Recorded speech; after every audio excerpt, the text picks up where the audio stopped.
Okay, so this is a week where I just need to talk about kind of happy, unconsequential things and just gush about things that I like instead of trying to criticize things I don't like. I don't know, maybe it's because of my Fate the Winx Saga review, and also another show that I am currently watching that I might review for the channel. But anyway, this Writing Wednesday is going to be about my influences for both my Winx Club fanfiction and my original fiction work in progress from NaNoWriMo. It's going to be interesting comparing and contrasting the two because they're both fantasy sci-fi kind of, but the reading level is very different, so the influences are very different. My work in progress is an adult sci-fi, and my Winx Club fanfiction is middle grade fantasy. And I've realized those two genres are harder to define than I originally thought. Particularly in sci-fi, in both indie publishing and even traditional publishing, I've noticed that adult can range as far as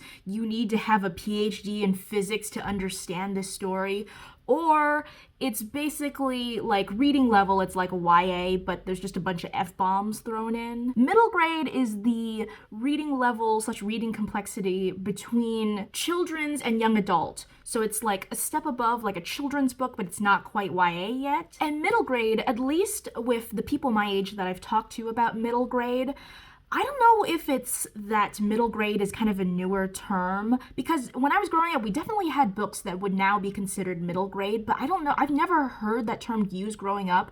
And then when I try to describe middle grade to people around my age, they don't really know what I'm talking about. Some books that I read growing up that I'm fairly certain are considered middle grade are the Diary of a Wimpy Kid series, Ramona and Beezus, and Judy Moody. So yeah, I'm going to start with my Winx Club fanfiction at first because the influences I have for that story are a lot more recognizable to people, I think. Of course, this is a Winx Club fanfiction, so I can't not include Winx Club as an influence. When writing my Winx Club fanfiction, I actually try to stick to the actual style of writing in Winx Club as much as possible. I really enjoy kind of the punny, very creative one-liners from the 4Kids dub. I hate to be a total witch about it. But I also really enjoy the more complex characterization of the Cinenume dub. So I try my best to kind of squish in those two different directions to create something cohesive, I guess. Now the two main characters, Silver and Jade, who are sisters, are visually based off of Glinda and Elphaba from Wicked. Also, their storyline and dynamic is also based off of them as well. I wish I had some like actual visual references to show you guys of like my OCs, I guess, because the original intended topic of this Writing Wednesday was I can't draw. Because usually in the Winx Club fandom, commission artists will usually ask for either prototypes or working character design before they like do your commission, and I can't do that.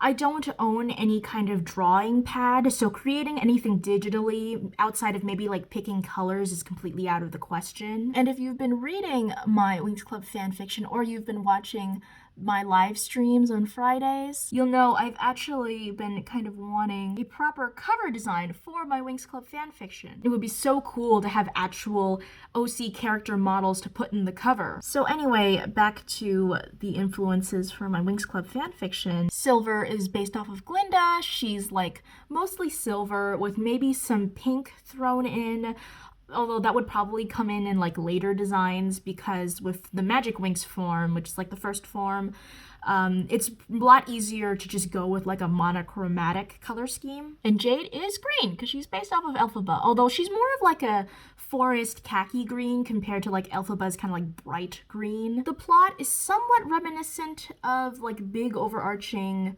Winx Club season plots of the past. There's kind of a main overarching villain who's doing like evil stuff and wants to take over the world, very typical fantasy. But there's also personal drama between the two sisters Silver and Jade, because Jade has chosen, instead of becoming a fairy, to become a witch, and Silver is kind of having trouble processing that because she thought Jade would become a fairy and study with her at Althea. And that part of the story takes a fair number of cues from another fairly well-known cartoon made to sell dolls called Ever After High. And the main overarching plot of Ever After High is that all of the sons and daughters of famous fairy tale characters attend a school called Ever After High, and they are all meant to follow their destiny by repeating the actions of their parents. But Raven Queen, daughter of the evil queen, does not want to repeat the actions of her mom by poisoning Applewhite, daughter of Snow White, and instead she wants to rewrite her own story. That series actually has a lot of good characterization while still keeping kind of the fun punniness that I want as well. I got a shipment here of 300 new shoes for the glass slipper. New shoes? Where? So I think it's fair to say that Ever After High also had an impact on the writing style of my story as well. So yeah, those are all my main influences for my Winx Club fanfiction. Now on to my adult sci-fi work in progress, and this is going to be a little bit harder to define because this is not a category where I can name as many specific works. Probably the most obvious and also the most recognizable influence is Star Wars. This original sci-fi work in progress actually spawned out of my Star Wars fanfiction that I was working on during the past two Camp NaNoWriMos, but honestly, since then, the story has changed so much, I'm hesitant to call this a conversion from that fanfiction. Probably the biggest influences from Star Wars are that the overall structure of the plot is that there's kind of a big overarching war going on, but also interpersonal drama between the characters. And I know that's not specifically a Star Wars thing. I just feel that my work in progress takes cues from specifically how Star Wars structures the balance between big overarching war plot and interpersonal drama. Honestly, structure-wise, my work in progress takes more cues from the Clone Wars and Rebels cartoon series than from any of the three trilogies. I think this is probably because in a TV series as well as in a book series, you have more time to kind of expound upon different complexities, whether it's in the political intrigue or the characters, than you would in, say, an hour and a half or even a 2.5-hour movie. I will say maybe some of the political drama in my work in progress comes from the sequel trilogy, but I mean the political drama as depicted in the comics and novelizations or the novels that spun out of the sequel trilogy, not how the sequel trilogy itself depicts the conflict. If you watch the sequel trilogy just on its own, I wouldn't blame you if you had like no idea what the New Republic and the First Order are about, how they operate, or what they stand for, because in the movies at least it's very unclear other than the broad general visual cues that like dictate that one side is rebels and one side is empire. I don't know. Like I said, it's a different medium. In a movie, you only have so much time to go through and establish what one organization or faction is all about, so a lot of times it's kind of boiled down to a visual presentation of their morality that acts as storytelling shorthand for the audience. And because I'm writing a book, I don't really need that. I mean, show don't tell is still very, very important even when writing a book, but with a book it doesn't need to be as broad as they bad.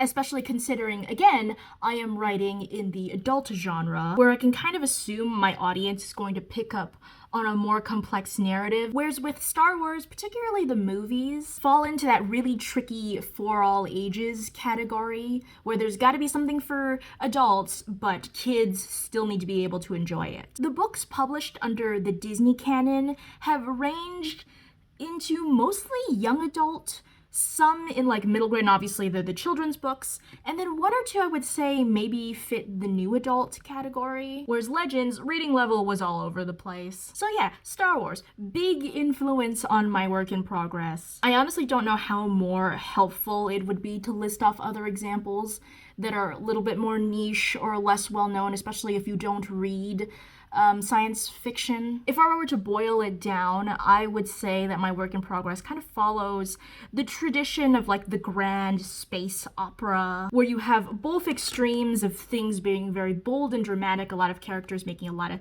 sweeping gestures, but there also being a lot of kind of quiet, talky moments that are borderline philosophical. Other than Star Wars, it's actually kind of hard to name any well-known works from the space opera genre because it's not a dead genre, but it's always been kind of a niche genre.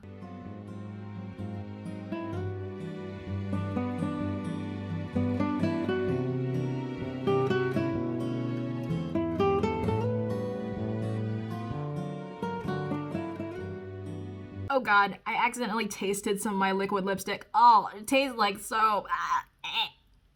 So yeah, today's look is super simple, super basic, mainly because today's topic was light and fluffy, and it's just me talking about things I like and things that have inspired my work. So let me know, did you know about everything I talked about today? I know I have kind of disparate sets of audiences because I make a lot of different kinds of content, so it'd be interesting to know like what you have heard of and what you haven't heard of. Just a reminder, this Friday, instead of doing the regular work stream, because this Friday is Lunar New Year, I will actually be doing a live fan fiction reading during that usual Friday live stream slot. So if you would like to make any suggestions for fan fiction I should read on Friday, do go to that video and suggest them in the comments below. And until then, I will see you next time.